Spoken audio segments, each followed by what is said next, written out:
Donc bienvenue dans cette table ronde, comment réduire l'empreinte carbone du commerce dans la ville en partenariat avec Procos. J'ai le plaisir d'accueillir Emmanuel Leroc, délégué général Procos. Vous êtes ancien directeur immobilier de Darty, après avoir dirigé Bouygues Immobilier Commerce, et vous êtes depuis 2017 délégué général de Procos. Est-il besoin de présenter Procos, fédération représentative du commerce spécialisé, 310 enseignes à l'image de la diversité, du dynamisme du commerce. Toutes les activités, tous les formats de magasins, tous les types de développement y sont représentés. Maître Gilles Ittinger-Roux, vous avez un DEA de propriété littéraire et artistique. Vous êtes avocat depuis 1991. Vous avez fondé avec Stéphane Bouillot le cabinet HB Associés qui réunit une vingtaine de professionnels du droit. Vous êtes à l'origine de nombreux changements justement dans le droit des baux commerciaux et vous êtes devenu le défenseur des enseignes, des commerçants face aux bailleurs et aux foncières. Vous êtes également administrateur de l'Institut Ville et Commerce et je ne manquerai pas de vous interroger aussi à ce titre. Benjamin Desarrangeaux, vous êtes le directeur de développement d'Altarea France. Après un poste d'Associate Director chez DTZ, vous rejoignez Altarea Commerce en 2015 pour y diriger la business unit en charge du développement du commerce de flux, avec la gestion de grands projets, Paris-Montparnasse, Paris-Austerlitz, Piariès et encore des concessions de gare en Italie, et nous en parlerons. En juin 2024, vous êtes nommé directeur du développement Altarea Commerce, en charge de missions très directement en lien avec notre table ronde, puisque vous êtes en charge de transformation d'actifs commerciaux dans un contexte de rénovation urbaine. Alors, je vous prie d'excuser Alice Jolivalt, directrice adjointe des entrepôts du groupe Etam. Malheureusement, ils ont eu un gros souci, un gros bug informatique qui fait que évidemment ça affecte la logistique et que donc elle est plutôt en journée de crise malheureusement aujourd'hui, mais elle m'a transmis quelques éléments dont je vous ferai part. Alors je me tourne vers vous, Emmanuel. Le Procos travaille depuis plusieurs années déjà sur les enjeux climatiques et la décarbonation des activités du commerce. Alors, vous avez eu des premiers résultats concrets ?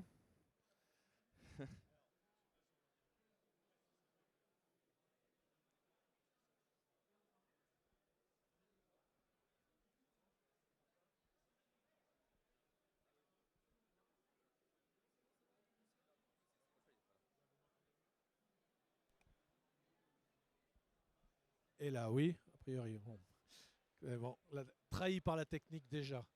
Euh, en fait, on y travaille, oui, sur certains aspects depuis des années. Alors, juste, puisqu'on est dans un salon, j'ai fait le tour du salon tout à l'heure et c'est la troisième fois qu'on fait une table ronde au CIPCA, donc on commence à connaître le salon. On voit que l'orientation immobilière est extrêmement forte, c'est logique, hein. Juste pour mémoire, pour que vous ayez tous en tête, alors pour certains vous le savez, d'autres un peu moins, et c'est pour ça que parfois d'ailleurs il y a une discussion entre les professionnels de l'immobilier et ceux du commerce qui sont un peu complexes, c'est qu'en matière de décarbonation, le gros enjeu du commerce, c'est le produit, c'est l'offre et pas l'immobilier. Alors c'est un peu compliqué de comprendre ça, mais c'est une réalité. C'est-à-dire que dans une stratégie d'entreprise, quand on est commerçant, ce n'est pas obligatoirement le premier sujet sur lequel on doit avoir un impact fort. Bon, une fois qu'on s'est dit ça, donc sur ces sujets autres, on y travaille. Il y a d'abord la réglementation ne cesse d'évoluer sur la transparence des produits, de l'offre.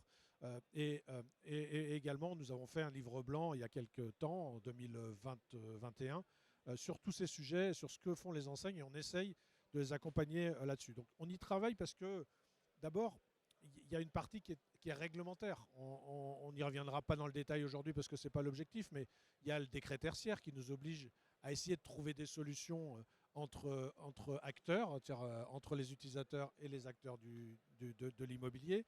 Il y a les sujets d'énergie renouvelable. Tout ça n'est pas toujours très clair en matière de mise en œuvre et on est un peu au milieu du gué. Et puis il y a un autre sujet qui va nous occuper beaucoup en matière intellectuelle et puis ensuite pratique, qui est l'occupation du territoire et notamment la mise en œuvre dans les zones commerciales de la transformation immobilière. Et on voit que c'est un début de chantier. Donc, est-ce qu'on obtient des résultats?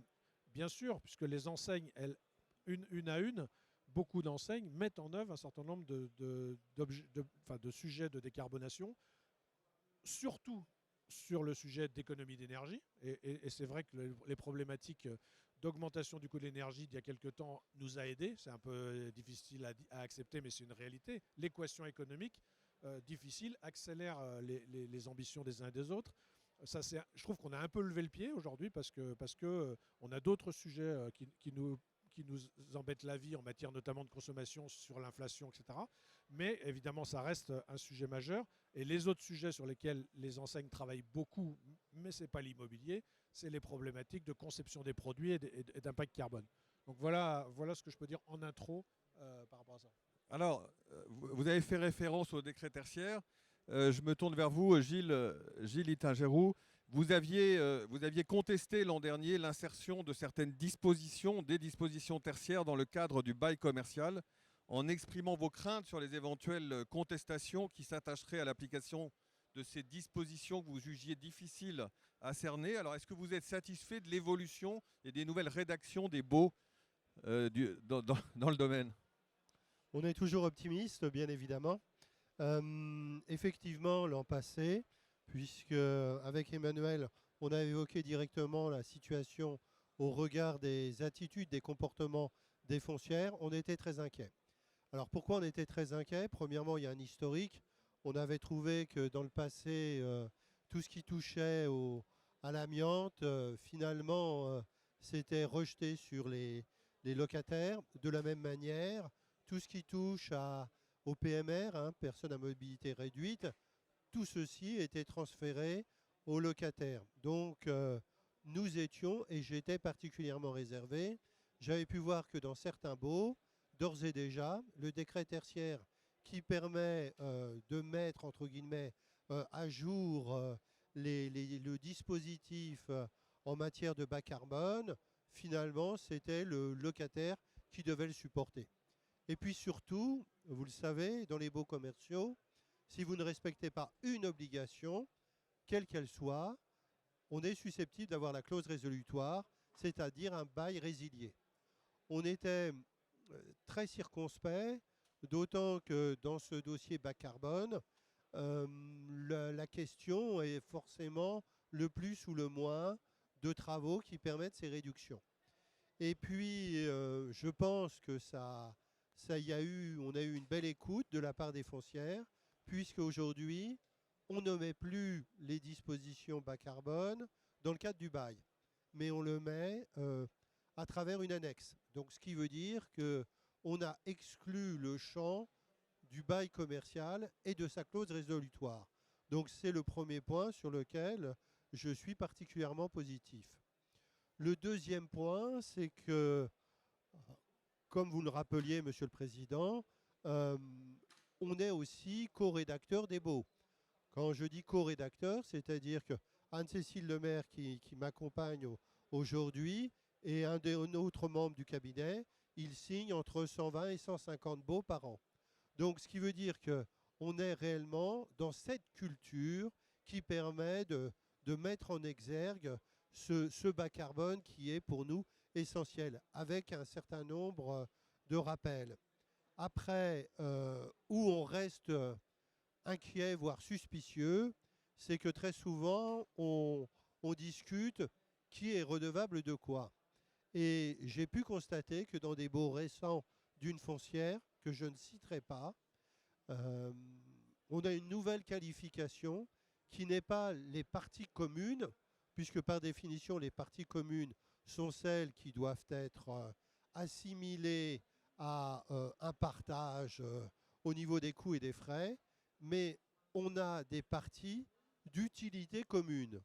Alors, ça n'a rien à voir avec la loi de 65 sur la copropriété, mais d'utilité commune, c'est quoi?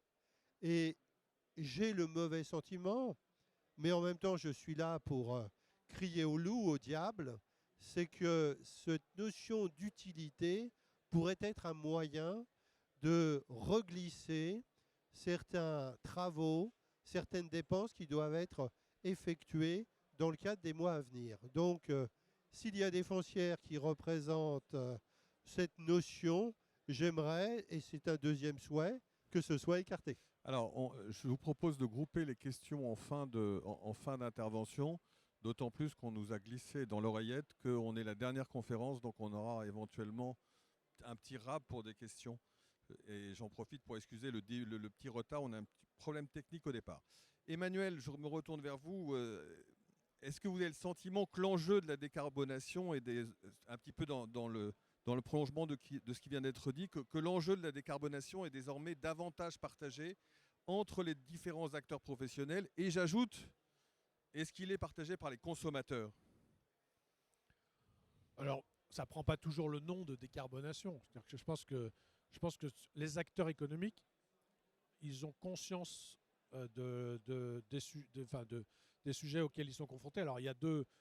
Encore une fois, je reviens à ce qu'on a déjà dit tout à l'heure. Il y a un sujet qui est un sujet immobilier sur lequel on va revenir tout à l'heure, parce que c'est notamment soit la construction d'immobilier neuf, soit la restructuration d'immobilier. Donc ça, c'est un premier sujet. Donc les acteurs qui sont en charge de ça sont forcément conscients du sujet. D'abord, il y a plein d'obligations en matière de déconstruction. Enfin, il y a plein de sujets qui ne sont même pas des choix, en fait.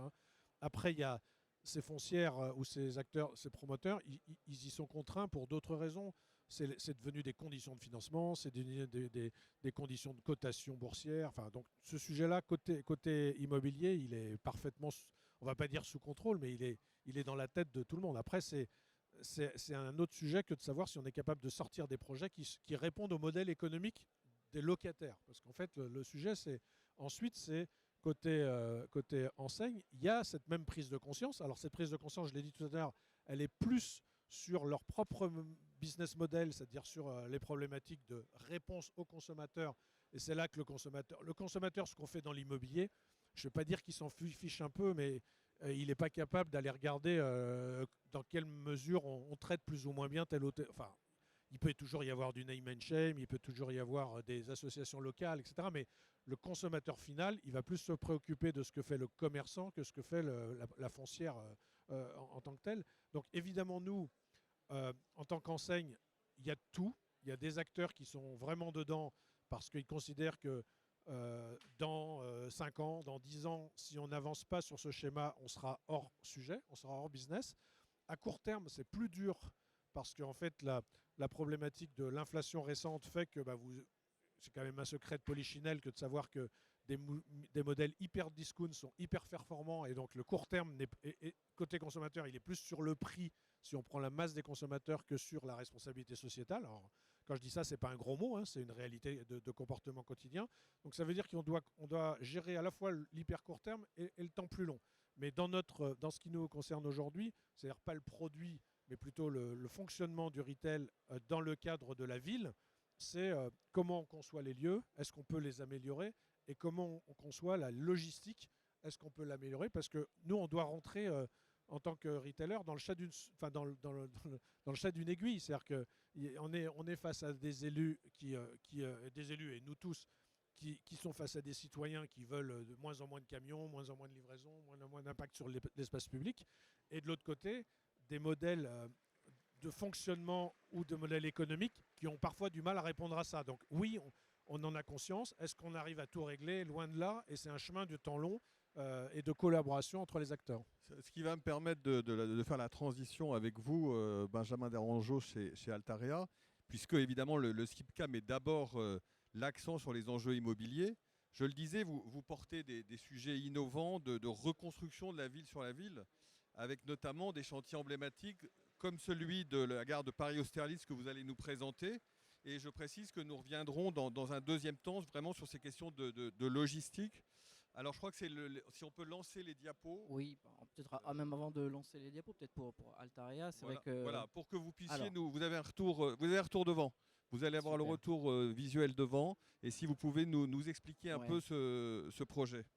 Super. Oui, alors, déjà, avant de rentrer sur Austerlitz, peut-être un mot sur Altarea. Sur Altarea, c'est vrai que une de nos spécificités, c'est que nous intervenons sur l'ensemble du cycle de vie de l'immobilier, à travers le patrimoine, bien sûr, et à travers les projets en développement, comme celui de la gare d'Austerlitz. Et alors, vous disiez, moi, j'ai rejoint Altarea en 2015. Et en 2015, déjà, il y avait une démarche qui était importante chez Altarea, en interne, un plan RSE qui s'appelle Tous engagés. Et quand on se dit qu'est-ce que c'est d'être tous engagés, parce qu'en fait, nous, comment améliorer l'empreinte carbone du commerce en étant tous engagés. Alors quand j'ai dit ça, c'est un peu tarte à la crème, mais c'est concret. C'est concret comment? C'est concret, on a déjà des résultats sur le patrimoine. Sur le patrimoine, on a réduit depuis 2010 de 86% notre empreinte en termes de CO2. Et l'objectif, c'est d'être neutre en émissions nettes à 2030. Donc ça, c'est du concret et on l'a fait ensemble parce qu'on l'a fait aussi avec les enseignes et à travers nos partenaires, puisqu'on est souvent en partenariat sur nos projets, comme c'est le cas sur la gare d'Austerlitz, pour démontrer que cette démarche et cette approche vertueuse, elle est tout à fait possible, elle est enclenchée, elle se continue et elle sera accentuée par le projet, vous le disiez. Les enseignes travaillent sur leurs produits. Nous, notre produit, c'est le produit immobilier et notre objectif, c'est de mettre à disposition les bons objets pour que les enseignes se développent et fassent évoluer aussi leur offre en étant performants économiquement. Alors le projet d'Austerlitz, pour nous, c'est un projet qui est en cours de construction. Donc si vous allez sur la gare d'Austerlitz, excusez-nous pour les... aujourd'hui, il y a quelques travaux, effectivement, qui s'achèveront mi-2027. Donc c'est un projet en partenariat, un partenariat extrêmement large, puisqu'il y a 2 aménageurs sur ce projet, à la fois la CEMAPA et Gare et Connexion.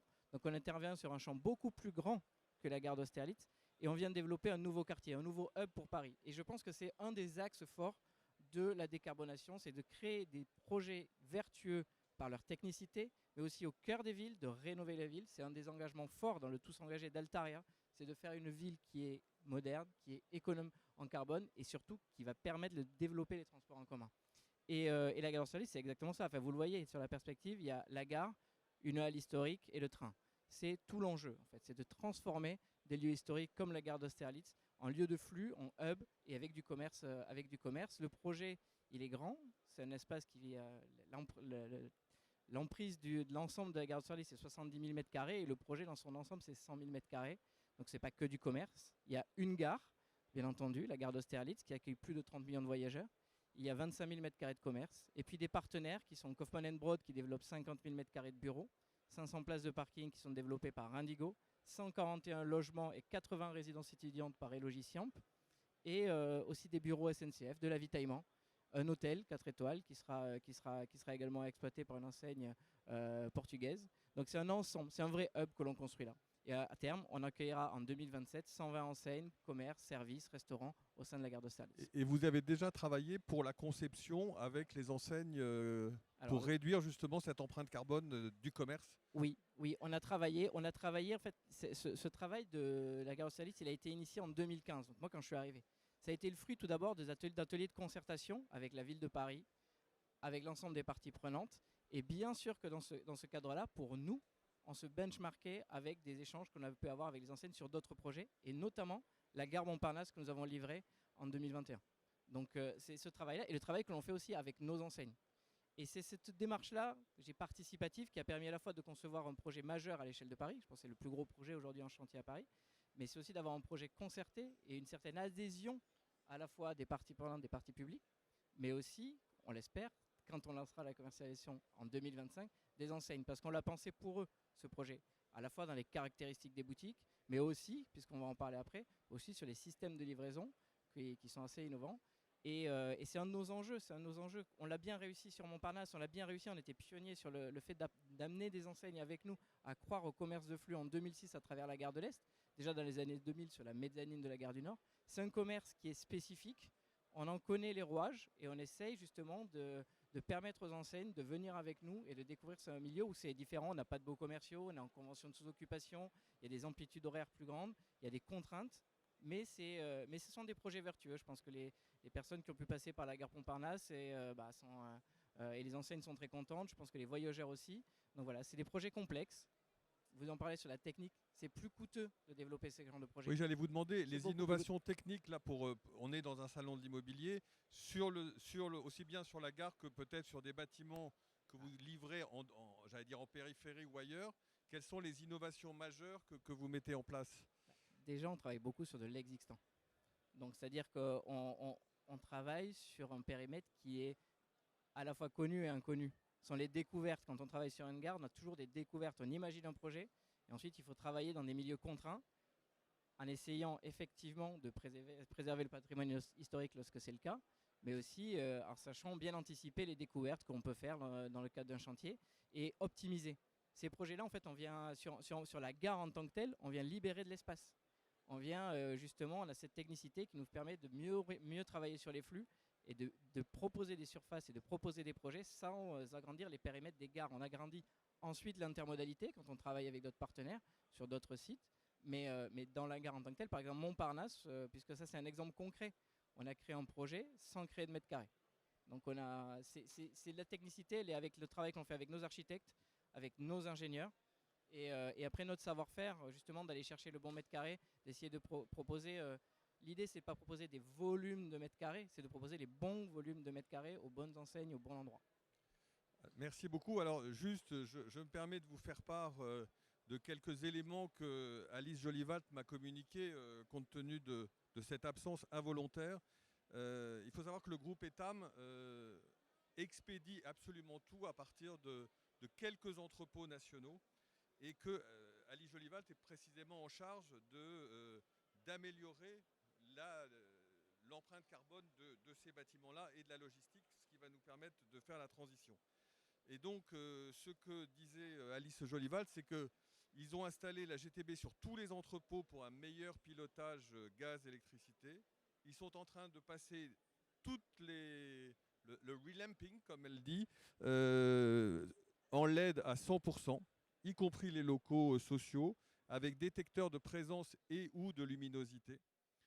Ils ont mis en œuvre le désembouage des systèmes de chauffage au sol, ce qui leur fait 15% d'économie sur la consommation de gaz et un gros travail sur l'aération naturelle via aérotherme.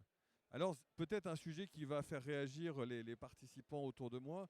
Une étude sur la mise en place des panneaux solaires qui a été réalisée chez eux ont démontré que c'était compliqué, qu'il n'y avait pas finalement une rentabilité suffisante, soit parce que, elle parle aux constructeurs certainement, le toit des entrepôts n'était pas assez solide, ou que finalement les surfaces extérieures qui étaient des surfaces libres n'étaient pas suffisamment ensoleillées ou grandes. Alors, je sais que notamment Gilles, ça a été la question des ombrières, ça a été une question sur laquelle vous avez travaillé. Donc peut-être comment vous réagissez à ces quelques données, à ces remarques qu'aurait dû faire Alice. Alors, s'agissant des ombrières, on s'est posé la question, qui doit supporter quoi pour tous les sites un peu anciens. On sait que dès qu'il y a une nouvelle activité, on va mettre les ombrières naturellement. Des contentieux sont nés en disant finalement les ombrières servent à réduire le coût des charges et de ce fait le bénéficiaire immédiat c'est le locataire. Alors on se pose aussi toujours la question, lorsqu'on arrive au terme du bail, est-ce que au motif que j'ai payé en tant que locataire ces travaux, est-ce que je vais partir avec? Bien évidemment la réponse est non.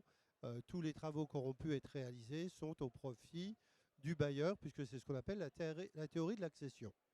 Et puis, en avançant sur tous ces dossiers, on a pu constater qu'il y avait des opérateurs spécifiques qui étaient intéressés pour installer les ombrières. En d'autres termes, de plus en plus, on a le propriétaire du site Leclerc, Carrefour, tout ce que vous voulez, et qui va interpeller un des grands opérateurs qui installe les ombrières.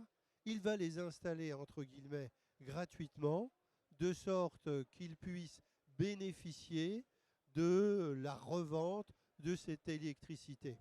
Donc ce qui nous amène encore à penser, moi qui a toujours un mauvais esprit en disant le propriétaire veut toujours refacturer, il n'en est rien, ou de tous les contentieux que j'ai pu voir se sont arrêtés, tout simplement parce qu'on avait celui qui installait, qui finalement gérait et qui nous permet en fait de poursuivre le résultat qui est utiliser au mieux le soleil pour éviter de payer de l'électricité par rapport au reste. Donc il me semble que les ombrières, qui étaient un vrai sujet, c'est finalement arrêté par ces sociétés qui gèrent ces installations. Benjamin, je ne sais pas si vous voulez réagir ou Emmanuel, et après on passe à la deuxième partie de notre table ronde qui est plus liée à la logistique, vraiment. Oui. Alors, la réponse n'est jamais aussi simple que ça. En fait, le sujet des ombrières, c'est comme d'habitude, on devrait être dans plutôt une volonté de mettre en œuvre rapidement les choses. Et en fait, notamment les règles administratives sont tellement complexes qu'on est plutôt en train de se méfier de ce qui va se passer. Alors, ce que vous avez dit est très juste. En fait, initialement, les ombrières et tout ça, c'était dans un premier projet de loi, c'était de les mettre en place dans des projets neufs. Donc, c'était sur des bâtiments neufs avec des charpentes neuves. Et donc, du coup, forcément, on aurait mis en place des charpentes qui étaient capables d'accueillir des panneaux photovoltaïques.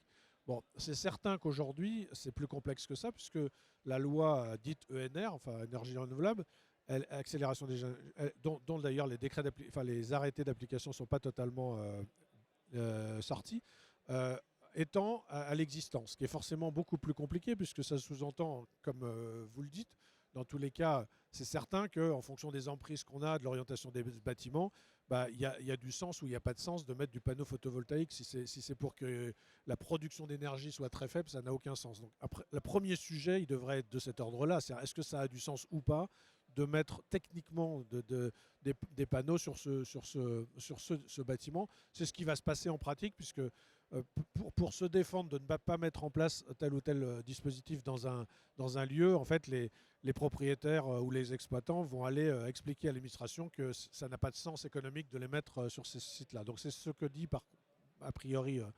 notre personne d'Etam.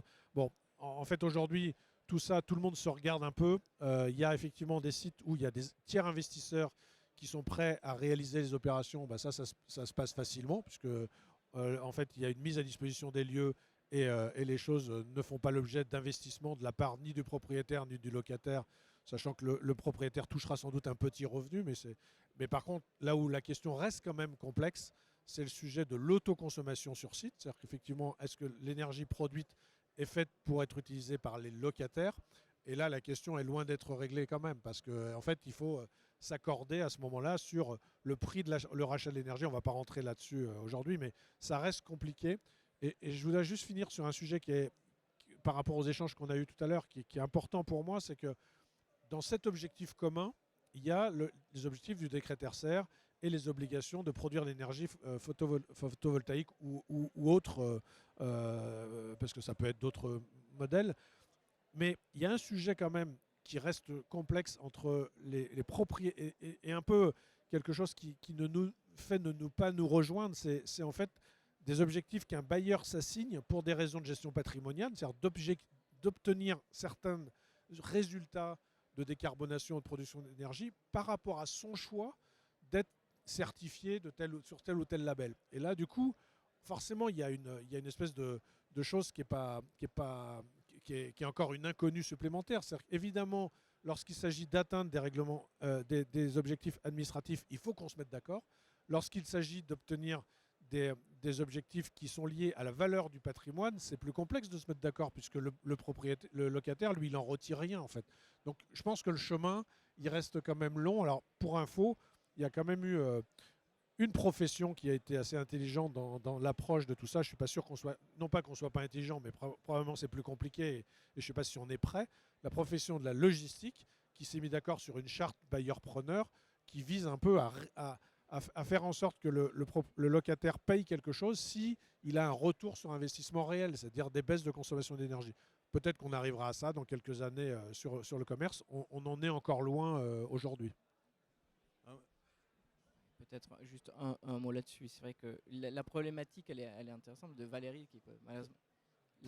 Problématique de Valérie qui peut pas être là est intéressante parce que sa technicité aujourd'hui, enfin les études qu'ils ont pu faire au niveau du groupe Etam n'a pas permis de trouver de solution. C'est aussi pour ça que nous chez Altaria, la démarche qui a été entreprise, elle est de plus grande ampleur, c'est d'avoir créé une véritable structure spécialisée dans l'énergie renouvelable, du photovoltaïque, qui va travailler sur le patrimoine, mais qui va travailler aussi pour d'autres. Et justement, pour tout vous dire, quand j'ai des collègues qui ont vu ma participation avec Valérie du groupe ETAM sur ce sujet-là, ils m'ont dit « Ah, il faudrait que tu aies ton contact parce que peut-être que nous, on peut apporter des solutions. » Je pense que l'immobilier, ça passe aussi par la technique qu'on va pouvoir apporter sur ces ombrières, sur photovoltaïque, pour que ça soit vertueux pour tout le monde. Ça, on en a conscience qu'il faut que ça soit équilibré, comme dans tout projet. Et il y a encore beaucoup d'inconnus, mais je pense qu'en travaillant sur la technicité, sur les capacités économiques que l'on peut dégager de ce genre de projet annexe, pour nous quand on est foncière, c'est un projet annexe, ça reste le commerce qui est central, mais ça devient primordial. On peut trouver des solutions, peut-être qu'on pourra en trouver sur des acteurs qui sont moins spécialistes ou avec des intérêts différents. Merci. Alors justement, nous allons aborder ce deuxième volet, parce que quand on pense commerce et empreinte logistique et empreinte carbone, on pense évidemment aux livraisons. Alors, justement, le groupe ETAM me communiquait une information issue d'une étude de l'ADEME en 2023 qui estime que les émissions de carbone en point relais ou à domicile, c'est 0,95 kg d'équivalent CO2, alors qu'en click and collect, c'est 1,12. Ce n'est pas forcément ce à quoi on aurait pensé. D'ailleurs, ETAM fait plus de click and collect, néanmoins, non pas pour des raisons environnementales, mais parce que finalement c'est gratuit pour le consommateur et donc c'est ce que le consommateur attend. Alors Emmanuel, je me tourne vers vous. Évidemment, je pense que le Procos a déjà plusieurs fois réfléchi sur cette question de la livraison qui, comme je le disais, est l'impact le plus visible finalement du bilan carbone, parfois source de tension dans la ville. Et vous aviez cette phrase en préparant cette table ronde, les villes rêvent de moins de livraison. Alors comment on arrive à moins de livraison de votre point de vue ?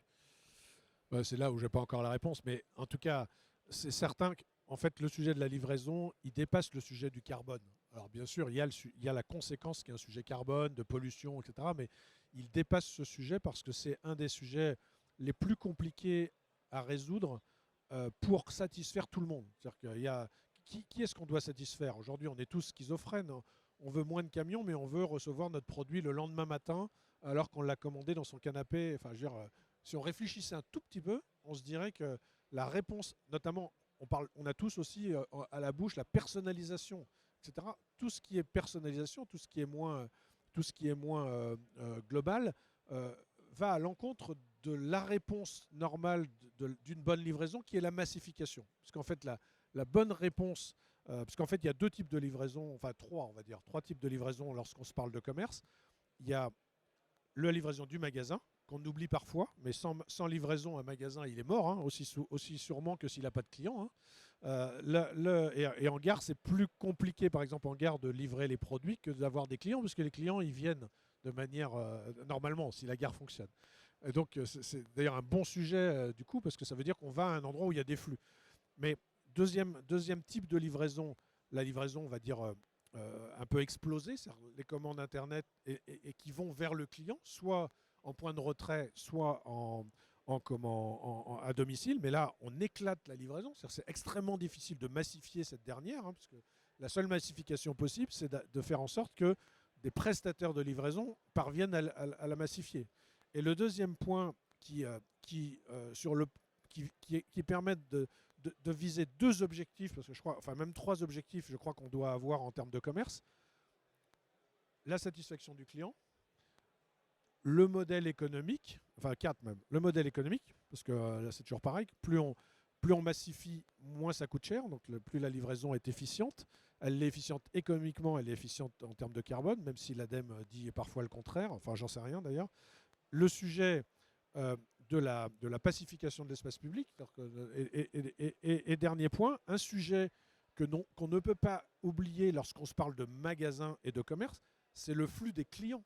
C'est-à-dire, plus on est livré chez nous les uns et les autres, plus demain, il ne faudra pas s'étonner que les lieux ne fonctionnent pas. Enfin, je veux dire, c'est un sujet de certaine la palissade. Alors, ça n'aura pas d'impact sur les gares parce qu'on devra toujours se déplacer, mais dans les lieux de commerce, c'est évident que la bonne combinaison pour le commerçant physique, tant qu'il peut, c'est de faire en sorte que ce soit le client qui assure la logistique et qui se déplace dans le magasin, parce que c'est bénéfique pour les voisins, dans les autres commerçants, c'est bénéfique pour le lieu de commerce, quel qu'il soit, la rue, etc. Et c'est bénéfique aussi pour le fait que le magasin, il est livré une fois en stock magasin et le client reprend son produit du magasin. Ça a un inconvénient, et c'est là où il y a une tension potentielle, ça oblige le client à se déplacer, et donc la question est de savoir comment le client se déplace.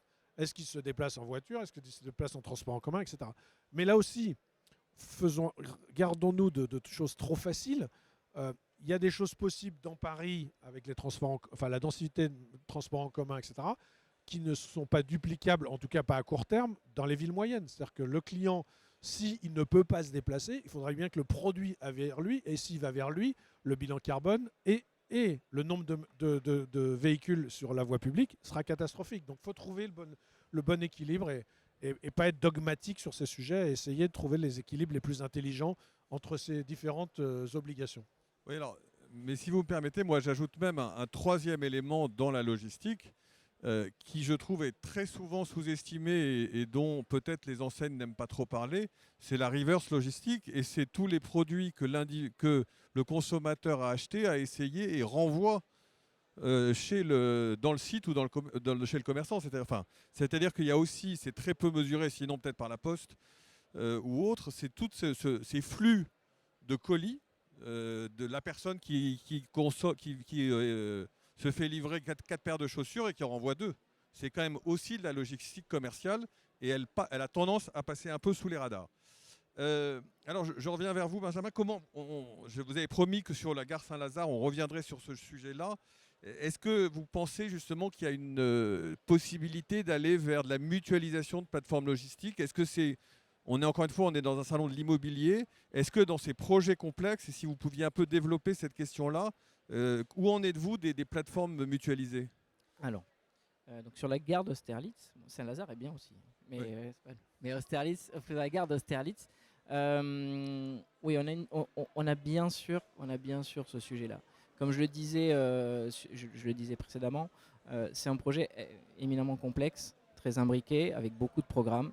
Et donc, on a travaillé sur ce sujet de la logistique sur 2 axes. Le premier axe, il est sur site, sur une aire de livraison commune. C'est-à-dire qu'on a une aire de livraison qu'on a voulu et qu'on a partagé, je dirais, cette ambition avec l'ensemble des acteurs, les acteurs du projet. Donc les bureaux, la SNCF qui a l'avitaillement aussi sur site, les bureaux de Kaufman & Broad, l'avitaillement, un hôtel, et puis nos commerces, pour avoir une aire de livraison mutualisée. Jusque ça c'est déjà fait. Mais l'aire de livraison mutualisée, elle est relativement contrainte. Donc ça, c'est la première démarche, c'est se dire, on va se mettre dans des dispositions où il va falloir qu'on œuvre pour faire rentrer l'ensemble de cette logistique sur ce site, dans un site contraint, pour ne pas consommer de l'espace uniquement pour la livraison, parce qu'en fait, on sait très bien qu'une aire de livraison, elle est utilisée qu'en faible moment dans la journée, et donc on va essayer de mutualiser cette aire de livraison. Ça, c'est le premier enjeu. Ça se passe comment? Ça se passe avec un logisticien sur place. Ça, c'est assez classique. On n'est pas innovant, même si dans cette configuration, avec l'avitaillement de la SNCF dedans, c'est un peu innovant. On a une régulation. On a passé des heures et des heures à travailler sur un cahier des charges pour que cette livraison fonctionne pour tous.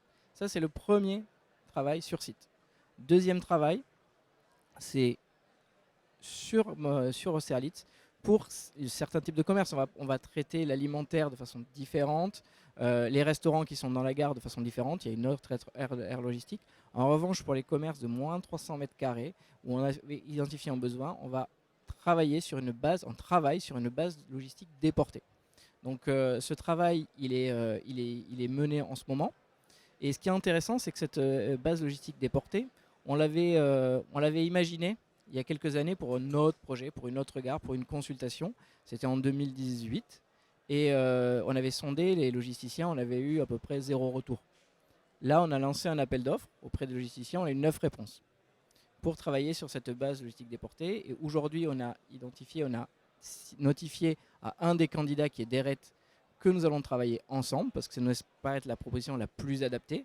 Et donc sur une base logistique qui fera 6000 m², qui réservera 2 créneaux, qui sera à Gennevilliers, qui réservera 2 créneaux pour justement mutualiser les livraisons dans cet espace, et ensuite avoir 2 navettes par jour.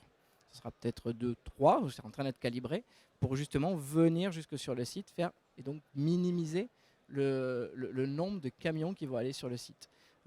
Cette démarche, on la teste. Vous parliez de comment on travaille.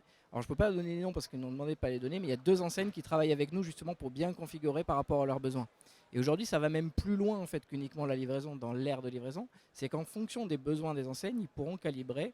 Est-ce qu'ils veulent que la palette leur soit livrée dans le magasin, soit mettre la mise en rayon soit possible.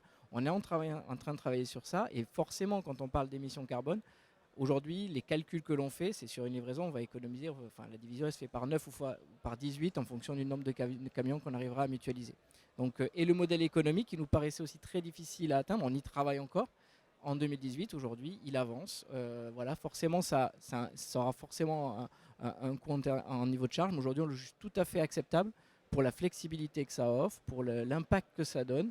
Et on pense que c'est les produits de demain. Alors bien sûr, je disais au tout départ qu'il faut qu'on soit tous engagés. Nous, on sait très bien que cette démarche, on la mène aujourd'hui. Elle sera d'autant plus performante si d'autres acteurs viennent travailler avec nous sur le même territoire, sur cette base logistique déportée. Et c'est comme ça qu'on espère aussi évoluer, parce qu'on parle de projet de gare. C'est vrai que ça nous permet, sur ce type de projet, c'est sûr que ça permet d'avoir des performances parce qu'on a un volume. On a aussi des clients, donc forcément, on a des performances qui sont bonnes et qui nous permettent de tester des choses sur ces projets, mais on ne travaille pas que sur ces sujets. On travaille sur des reconfigurations de quartiers, on travaille sur des projets en province aussi, et on pense qu'il y a des choses qui sont tout à fait duplicables. On pense que c'est possible dans la technique pour définir le projet, c'était ce dont je parlais au tout départ, mais aussi dans d'autres éléments qui composent le projet et qui composent le commerce, parce qu'une chose dont on est persuadé, c'est que c'est l'enjeu de demain, et puis la logistique, vous en parliez, nous, le projet commercial, c'est un lieu de vie. On est là pour en développer, pour en redévelopper d'autres, pour développer la ville, pour que les gens viennent dans ces lieux, parce qu'on pense que socialement, c'est extrêmement important.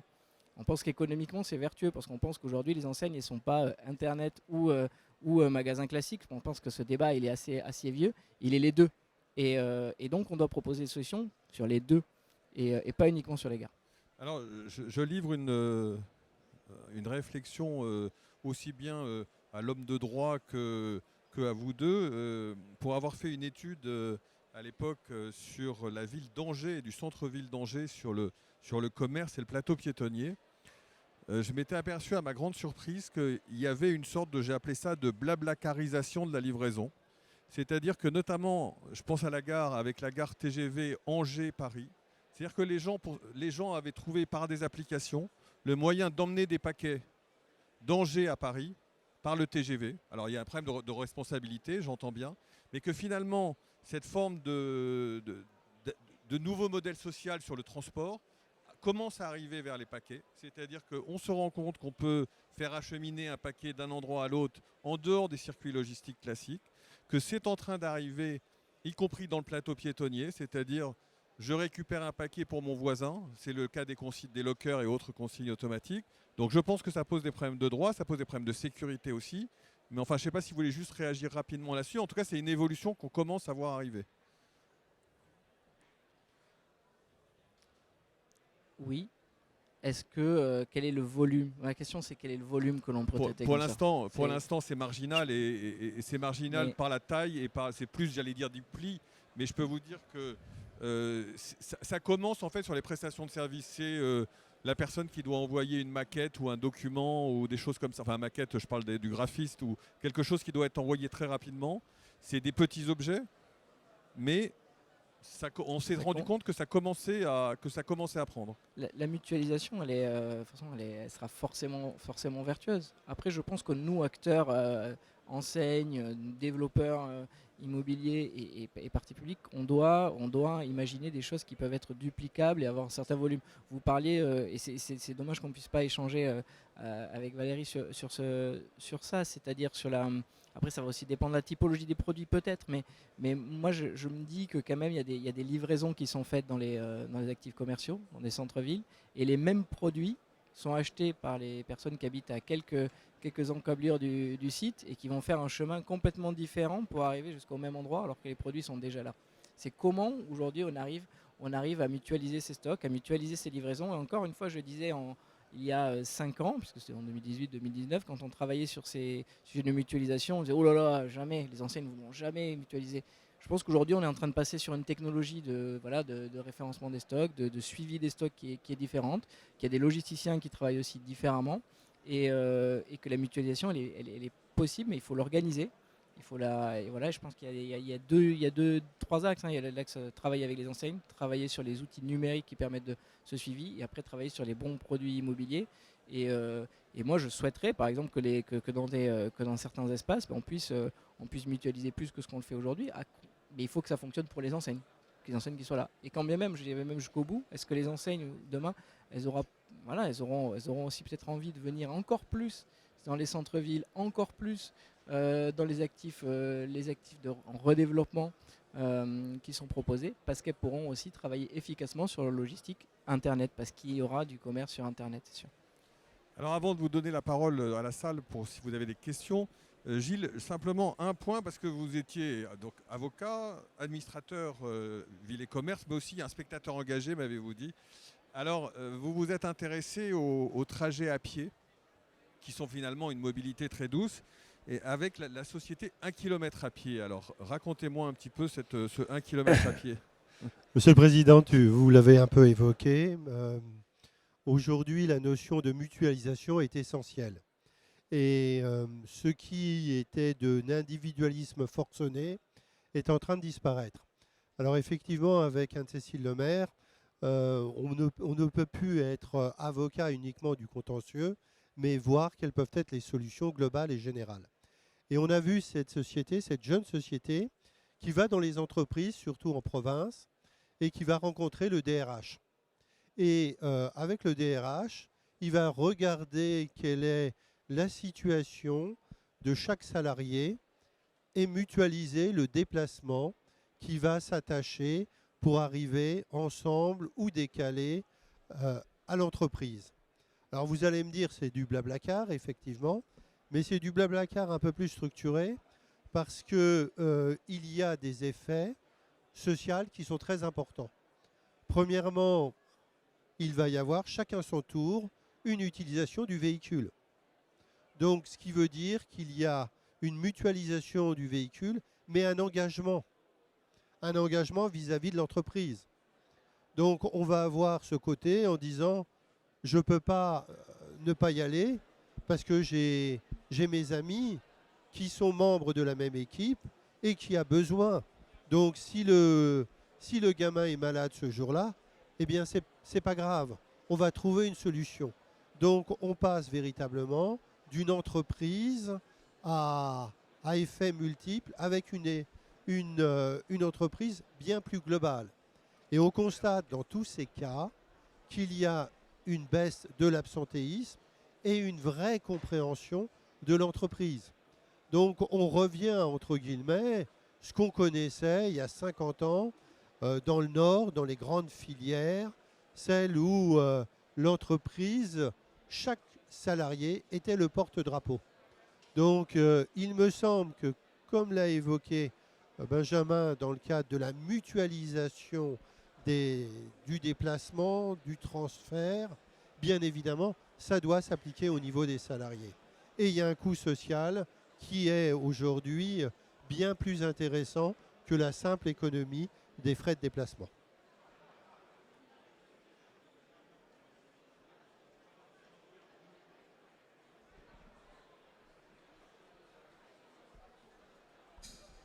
Je voulais dire qu'on ne vous entendait plus. Enfin, ceci dit, j'avais une question. Je voulais revenir sur ce que vous avez dit, maître, sur... en fait, je ne suis pas sûr d'avoir compris, peut-être que tout le monde a compris, sur le partage de valeur dans l'installation d'ombrières, où vous expliquiez que désormais, le propriétaire pouvait y trouver un intérêt. Et je n'ai pas bien compris le schéma entre qui installe, qui supporte le coût, et le produit de...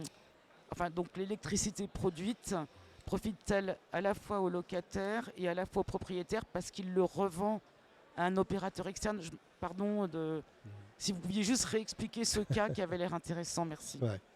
Aujourd'hui, on a des entreprises qui sont en charge de gérer directement les ombrières. C'est-à-dire qu'ils proposent aux propriétaires d'installer les ombrières, moyennant le versement d'une redevance au profit du propriétaire pour la location du toit. Et bien évidemment, tout le monde doit être gagnant puisque la société qui a exploité revend l'électricité à EDF ou à n'importe quel opérateur. Ce qui permet, si vous voulez, aux locataires, puisque j'ai toujours cette casquette locataire, d'être à l'extérieur de la dite opération. Donc on voit se multiplier ce type d'opération. Alors comme le dit Emmanuel, ça reste quand même pas neutre, hein, parce que premièrement, il y a l'installation, le coût, on va bloquer les parkings, et puis est-ce qu'aujourd'hui on est sur une rentabilité parfaite? Je ne le sais pas. Mais ce qui permet en tout cas de neutraliser complètement l'éventuel contentieux qui pouvait être existé entre bailleurs et locataires. Monsieur Boutini.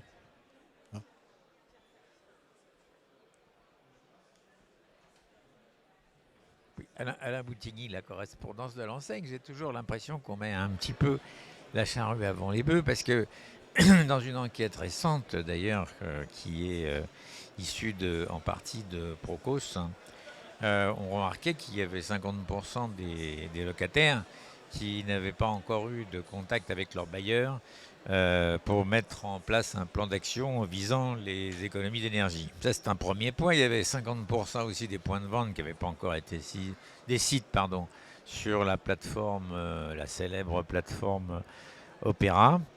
Et en fait, il y avait 75% des propriétaires qui n'avaient pas encore inscrit même le site sur la dite plateforme. Alors, j'ai l'impression que on met un peu la charrue avant les bœufs et il faut peut-être déjà regarder où on en est. C'est déjà sur la base avant de commencer à travailler. Merci. Alors, non, mais en fait, je pense que c'est à la fois vrai ce que tu dis et à la fois, c'est un peu comme on parlait tout à l'heure de mutualisation de logistique. Moi, je crois à la vertu des tests, de l'exemple, etc. Donc, de commencer par un bout pour que les gens s'habituent à travailler ensemble. Si on revient à Opérat, qui est un sujet d'obligation réglementaire, c'est sûr qu'il y a... en fait, qu'est-ce que les gens ont fait en premier? Bon, déjà, normalement, ils sont censés avoir déclaré sur Opérat. Il faut savoir que le monde du commerce, puisqu'en fait, on est sur des surfaces supérieures à 1000 m² de tertiaire, il n'est pas représenté que par des grandes enseignes et par des foncières. Et donc, tout ce qui est propriétaire individuel dans les zones commerciales partout en France, c'est bien plus compliqué de réussir. Enfin, l'administration française, elle a une grande capacité de créer une nouvelle réglementation. Diffuser l'obligation et la faire comprendre, c'est déjà un autre objectif. Donc, sur le sujet, il y a un premier point, c'est que je pense qu'on fait partie des structures organisées qui ont un peu mieux compris ou ont mieux expliqué. Mais même ça, c'est pas simple parce qu'effectivement, qu'est-ce qu'on commençait à faire si on prend les enseignes et les bailleurs? Qu'est-ce qu'ont commencé à en faire les gens? À déjà essayer de voir ce qu'ils pouvaient faire de leur côté pour baisser leur consommation d'énergie. C'est ce qui a été fait. C'est-à-dire que les enseignes, elles ont commencé par mettre de l'éclairage LED, de faire en sorte que leur personnel éteigne la lumière, éteigne les enseignes, etc. Et ça, on voit que c'est déjà quasiment 20% de baisse de consommation d'énergie. Côté bailleurs, enfin notamment les centres commerciaux, ce qui est le plus compliqué, les centres commerciaux, c'est-à-dire les parties communes, les mailles qui dépensent beaucoup d'énergie. Elles ont commencé aussi par ça pour pouvoir voir sur quoi elles pouvaient agir. Et puis après, il y a la collaboration, parce que l'État,